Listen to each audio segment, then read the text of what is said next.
Nagaan isiniif haa ta'u akka hin jirtu dubbii sagalee Waaqayyoo keessaa Qolaasiyas boqonnaa tokko lakkoofsa 20 akkas jedha.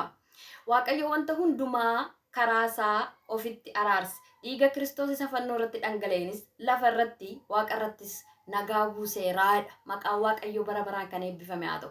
Waaqayyo wanta hundumaa karaa isaa ofitti araarse. Karaa eenyu? Karaa ilma isaa jaalatamaa. Karaa eenyu? Karaa Yesuus Kiristoos ofitti araarse.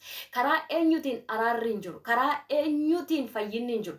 Karaa eenyutiin du'a bara baraa jalaa gara jireenyaatti ce'uun hin jiru? Garuu karaa Yesuus Kiristoos araara arganne. Karaa Yesuus Kiristoos du'a bara baraa san jalaa baane. Karaa Yesuus Kiristoos dukkana limixii sana keessaa baane. Karaa Yesuus Kiristoos abbaa wajjin araara argan. Yesuus Kiristoos bara baraan gooftaadha. Karaa ergamootaan araarri hin jiru. Karaa ebeluutiin araarri hin jiru. Karaa Yesuus Kiristoosiin garuu araarri jira. Dhiiga isaa isa fannoo irratti dhangala'een Waaqa irratti lafa irratti nagaa buuseera.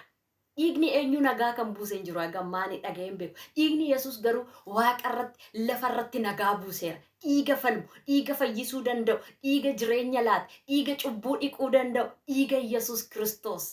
Karaa isaa araara argan, karaa isaa jireenya bara baraa argan, karaa isaa abbaa wajjiniin walitti araaramne, karaa isaa du'a bara baraarraa gara jireenya bara baraatti ceene, karaa isaa Waaqayyo wajjiniin nagaa argan. Yesuusiif galannaa ta'u. Inni nu amanannaa keenya inni ta'e isa abbaa wajjiniin walitti nu araarse. Hoolaa araaraa Yesuus jedhama.